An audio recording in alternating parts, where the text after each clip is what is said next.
So I'm going to go in order. So I'm going to start with number 23. So if you want to flip there.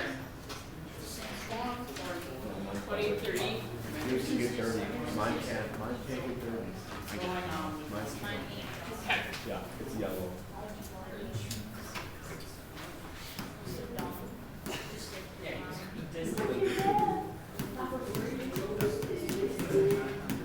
I don't know whose side to take. This is fun to watch. Okay, guys, listen up, please. So if you don't need these questions, I just ask that you guys keep your voices down, work quietly on whatever, if that's not a question you have. So on 23, this is a part where you can use a cheat sheet. However, like you have to know how to set up more of it, or you'll need a calculator for some of it as well, potentially, depending on your comfort with square roots. So we definitely want to talk about this one here. So they tell me tangent is -4, but sine is greater than 0, which means sine is positive. Does that make sense? Greater than 0 is positive. So we have to figure out which quadrant we're in based off of our sine being positive or our tangent being negative. Now this acronym is to tell us where things are positive. All of them are positive here, just sine is positive here. Tangent's positive here, cosine's positive here. So if sine is positive but tangent is negative, then we're in this quadrant. The way we know that is that's where sine is positive. Sine is only positive 2 places, but this one tangent would be positive. So this is the only place we have left to go. Now I want to make this, my tangent is TOA, so opposite over adjacent. So my opposite side, -4, over adjacent is 1. So I'm going to go to label this. So it's going to be 4 and then 1, but the negative is going to show up where? On the 1. So the fact that this says -4, the 1 is negative would make that 4 negative in my problem, but since we're going left, that's where the negative has to show up. So I have to find the hypotenuse in this case.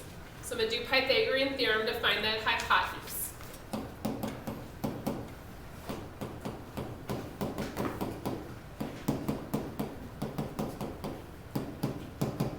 So 17, square root of 17 ends up being my hypotenuse.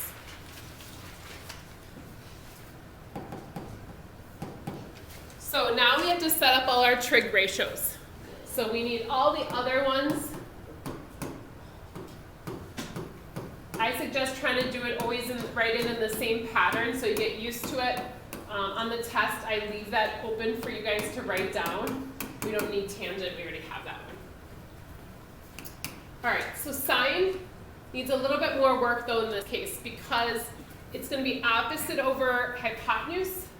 So 4 over the square root of 17. I can't leave it that way because it's a square root in the denominator. So I have to multiply the top and bottom by the square root of 17.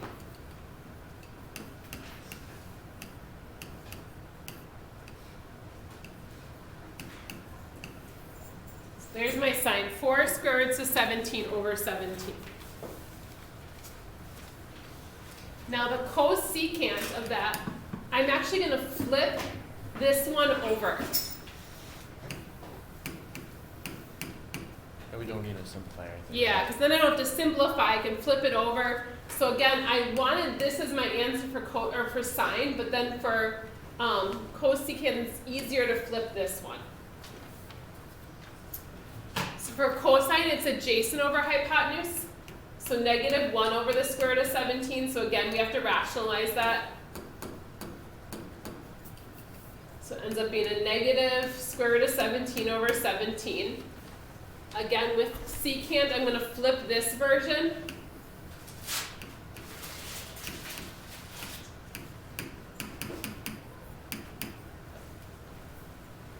So it should be a negative square root of 17. And then cotangent, I just have to flip over the tangent.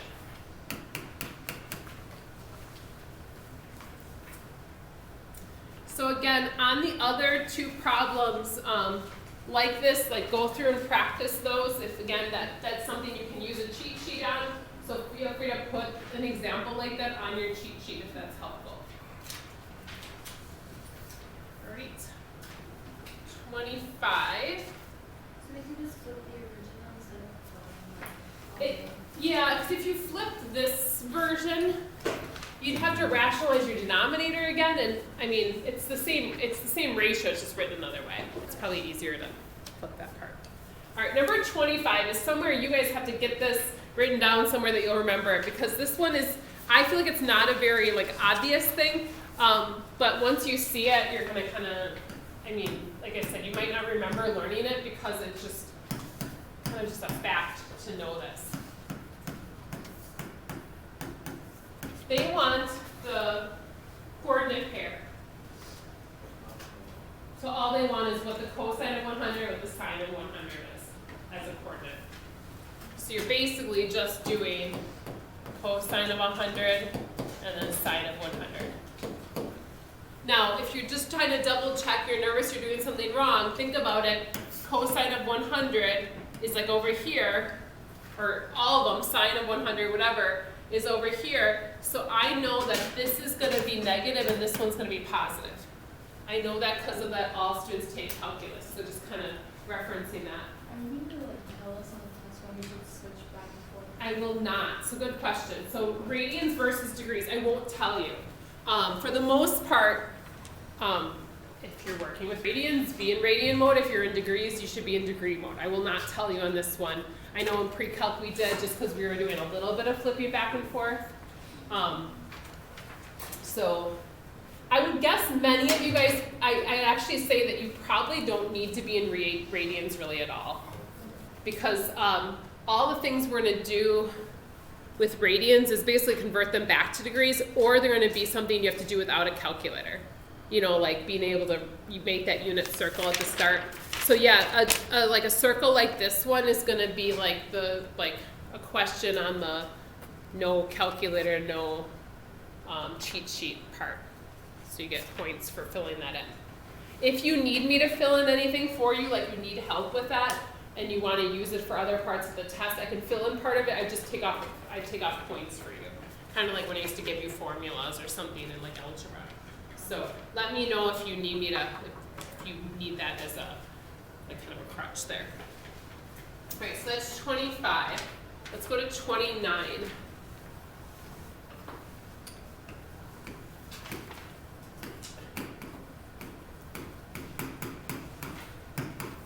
All right.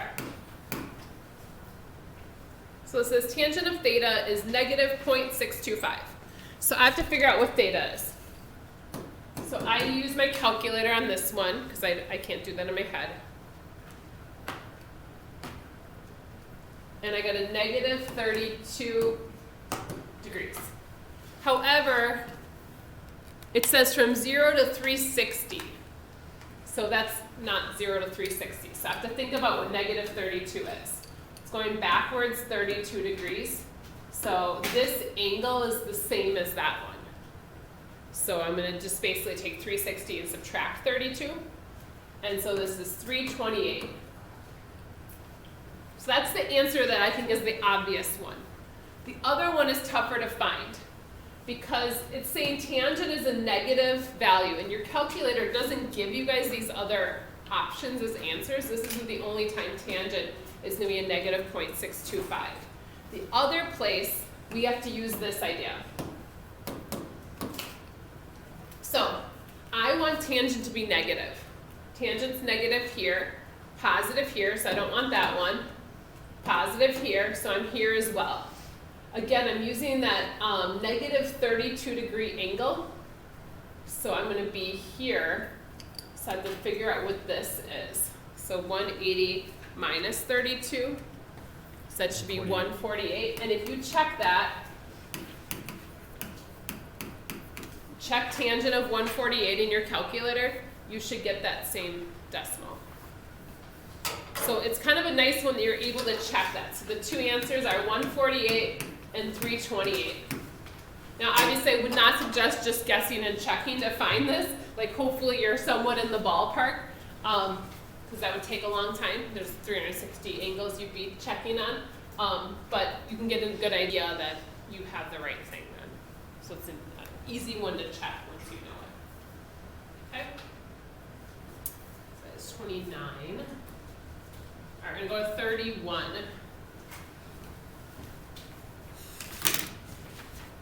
31 wants the reference angle from what they gave us. And they kind of give you some weird information in some of these, like oh, maybe not this one, there's another one, 41, they give you weird information. But in 31, they tell you this is a negative 230. We want to figure out the reference angle is.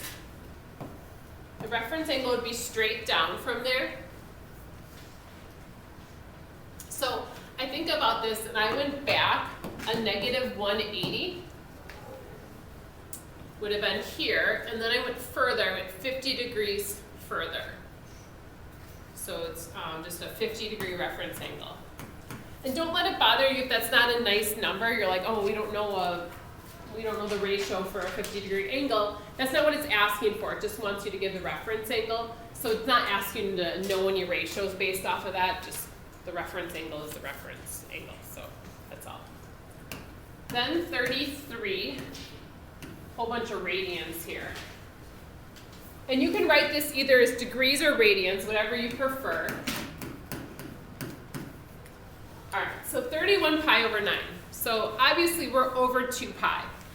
So what I like to do when I'm in radians, either switch it back to degrees. If you're more comfortable with that, feel free to do that. Otherwise, I say 9 in the 31 is 3. That'd be 27. So 3 and 4 pi over 9. Now I'm okay dealing with radians, so I would be fine like working on this, and if you're not, that's okay as well.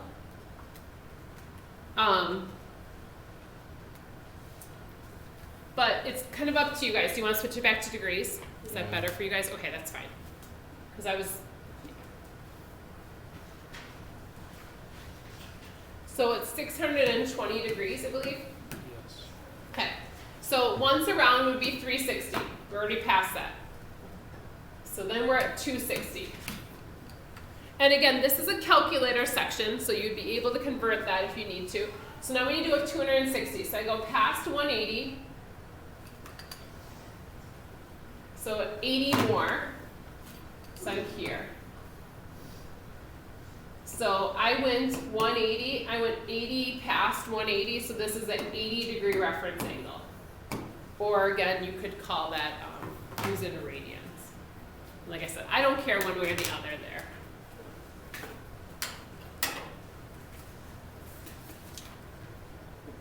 All right, 35. They want arc length and sector area. Now this one, it says, I wrote a note there, I don't know if you saw it there, it says find the shorter arc or smaller sector. So I didn't want you guys to do the bigger angle they give you.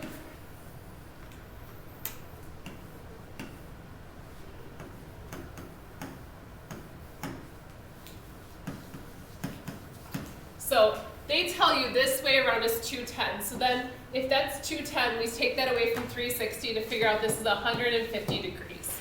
That's what I wanted you to find, the smaller of the two slices, I guess. So if we're in degrees, we do the angle over 360 times 2 pi r.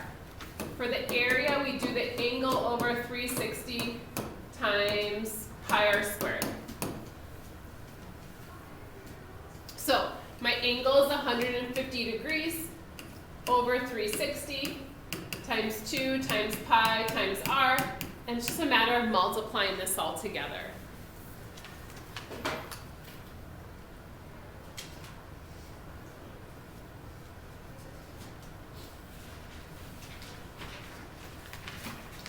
And then same thing here.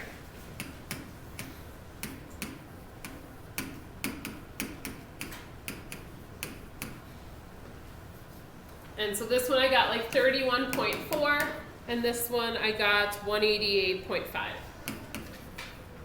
And then just remember, I want units on these, and I remind you of that on the test, but so inches versus inches squared, area versus distance around.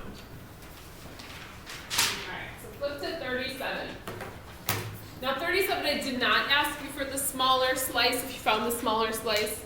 I didn't want to worry about that with the radians though.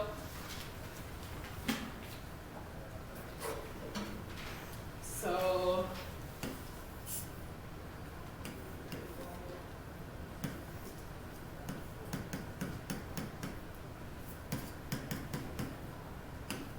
so again, this is 37. However, when we're in radians, if you use the radian formula, it's actually a little bit easier. But if you just learn degrees and then just switch it over, that's fine as well. So the arc length is the easy one, I believe, right? That's the theta times the radius, I believe. And then this one is 1/2. I believe that's it, right? Fact check. Anyone? Yeah. Yeah. Yeah. Yes. Okay. I'm always worried I have them flipped, but no, it would make sense to do it this way. Okay. Oh yeah, r squared is area. Yeah, that makes sense. So I'm just doing that angle times 13.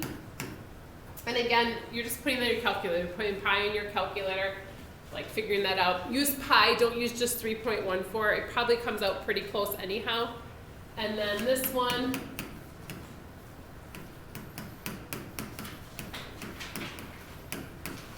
and so again, I got like 71.5 here and 464.6. If you're not getting the right answer in your calculator, then let's talk. Let's figure out what you're doing wrong with your calculator. Don't come to me the day of the test and like, I know this is what I'm supposed to do, but I don't know how to put it in. It's too late at that point. Like why you're taking the test. And then 39.41, we'll talk about those two. Then again, we'll have some time to work on the rest of the review, your note card, questions if you guys have them. I will give you announcements. We'll test tomorrow. If for some reason you're not here, you just have to test after break, which probably wouldn't be ideal. It'd probably be just nice to get this Do we done have and to simplify it? Like, I got 91 pi over 4. I do want you to switch it over and then just do that. It's going to say round to the tenths place. Yeah. Yeah. All right. Because leaving it, that works really nicely for your calculator, but other people who don't have the calculator like you do, the exact value is harder. So I just wanted to stick with the decimals. All right. All right. Now this one is a lot like, which one was that? This one is a lot like 21, 23. But this one, they give you all the sides. They're all positive, so don't have to worry about any negatives, which is helpful.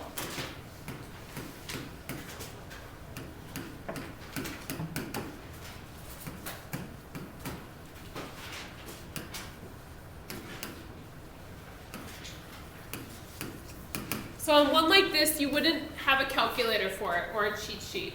So it's a matter of being able to simplify. The numbers are going to be good enough numbers that I really feel like you can simplify, like a radical that can't be simplified, kind of like this one, square root of 5 cannot be simplified. Now you also can't leave it in the denominator though. So I'll show you guys that here in a second.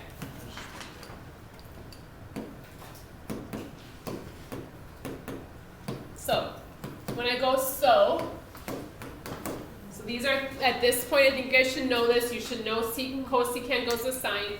So opposite over hypotenuse, so 24 over 12 square roots of 5. Now on the test as well, I wouldn't want you to leave it this way. Even though you don't have a calculator, you should be able to simplify that. What do you guys want to do first? I don't know. Multiply by the square root of 5. Cancel that. And 5. Now on the bottom here, it becomes 12 times 5. So this is 60. Is it simplified though? No. No. Both the 24 and 60 can be divided by 6 at least. Yeah. 12? You can do 12. 12. Yeah. Do 12. Divide by 12. So 2 5 over. Okay. Oh yeah, I got it right. Now, those are bigger numbers than what show up on the test as far as I remember. So I'll double check, but I think that's doable for you guys. If you have to divide a whole bunch of times, go ahead. Now this one, again, I'm gonna flip it there. So I'm gonna call this 12 square roots of 5 over 12, or 24, sorry. But this can be simplified. So actually you could have simplified that one a little bit more right away. You can divide them both by 12. Yes, you may. So square root of 5 over 2. All right. All right. Cosine adjacent over hypotenuse. So similar work we're doing here. So 12 over 12 square roots of 5. Now I'm hoping you just notice those 12s and cancel them. So we're left with 1 over the square root of 5. Oh. Will your calculator simplify it for you? We don't get to use a calculator on this part. So no. Your calculator will, but. I did that wrong. All right, now cosine, we're gonna flip that. No.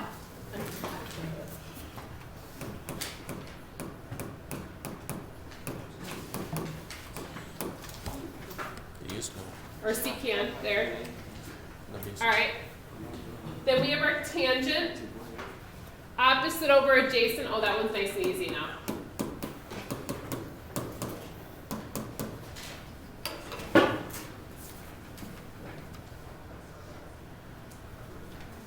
All right, and then last one here, our number 41. What's the angle represented by the gray that they have drawn there in degrees? So basically, how big of an angle is that? And I don't think you can see it. It's supposed to be like, there's like a little, there's like 2 little parts there.